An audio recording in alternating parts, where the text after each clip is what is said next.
আসসালামু আলাইকুম রহমতুল্লাহি ওবারাকাত। আল্লাহর শান্তি, দয়া এবং রহমত আপনাদের সকলের উপর বর্ষিত হোক। গান বাজনা, মিউজিক, এটা কোরআন এবং সহিহ হাদিস অনুযায়ী সরাসরি হারাম বলা হয়েছে। কিন্তু আমাদের সমাজে গান বাজনা ব্যাপকভাবে ছড়িয়ে পড়ছে। এই গান বাজনার মাধ্যমে ছড়িয়ে পড়ছে অশ্লীলতা। এখন সমাজে অশ্লীলতা একটা কমন ব্যাপারে পরিণত হয়েছে। সহিহ হাদিসে দেখা যায় আল্লাহ রাসূল সাল্লাল্লাহু আলাইহি ওয়াসাল্লাম একদা রাস্তা দিয়ে হেঁটে যাচ্ছিলেন, তার সাথে একজন সাহাবীও ছিলেন। কিন্তু তখনই কোনো একটা জায়গা থেকে গান বাজনার শব্দ শোনা যাচ্ছিল এবং আল্লাহ রাসূল সাল্লাল্লাহু আলাইহি ওয়াসাল্লাম দুই কানের ভিতরে এভাবে আঙ্গুল দিয়ে দূরে সরে গেল এবং সাহাবীকে জিজ্ঞেস করলো, দেখো তো এখন সেই গান বাজনা শোনা যাচ্ছে কিনা। তখন সেই সাহাবী বলল, না, এখন আর শোনা যাচ্ছে না। তখন রাসূল সাল্লাল্লাহু আলাইহি ওয়াসাল্লাম এই কান থেকে আঙ্গুল নামিয়ে দিল। আচ্ছা, আরেকটা জিনিস দেখেন, এই যে আজকাল সমাজে পর্ণ আসক্ত বা মানে খোলামেলা দৃশ্যতে অভ্যস্ত হয়ে যাচ্ছে ছেলেরা যে করছে তা না, এটাতে কিন্তু মেয়েরাও অনেকটাই অভ্যস্ত। কিন্তু এইভাবে যে এই যে অভ্যস্ত হয়ে পড়লো, এটা কি এমনিতেই হলো?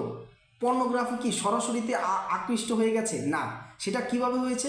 প্রথমে একটা গান দেখেছে, মিউজিক গান দেখেছে, সেই 5 মিনিট 6 মিনিটের গানে সামান্যতম একটা সিনের মধ্যে হয়তো এরকম খারাপ সিন বা অশ্লীল সিন, উলঙ্গ সিন আছে।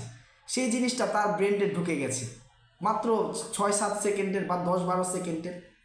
এই জিনিসটাই তাকে আকৃষ্ট করেছে। সে আরও গান দেখতে লাগলো যে আরও এরকম খারাপ সিন দেখা যায় কিনা। এরকম একটু দেখতে দেখতে সেটা তার অভ্যাসে পরিণত হয়েছে। তারপর সে চিন্তা করলো যে কিভাবে আমি আসলে যে 10 সেকেন্ড 12 সেকেন্ড ভালো লাগে না, আমি কিভাবে আরও বেশি ভিডিও এই সম্বন্ধে দেখতে পারি।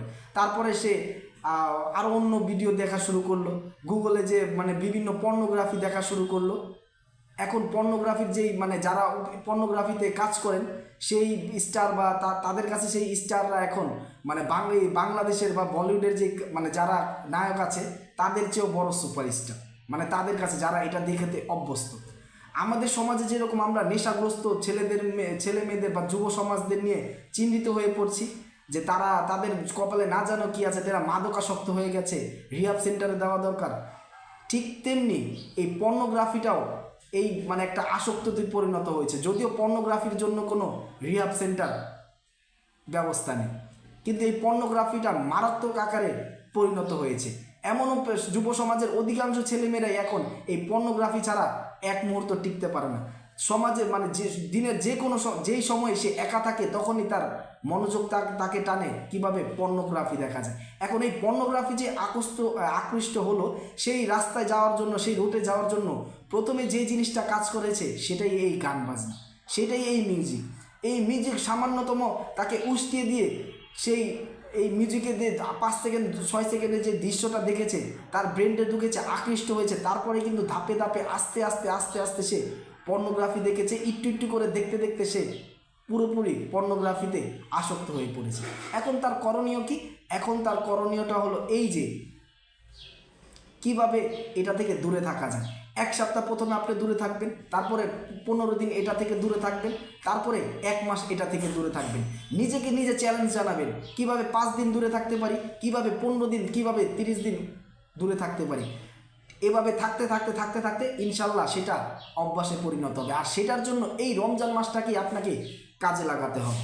এই রমজান মাস, পুরো রমজান মাস চিন্তা করবেন যে না, এটা হারাম, এই হারাম জিনিস আমি একবারের জন্য দেখব না।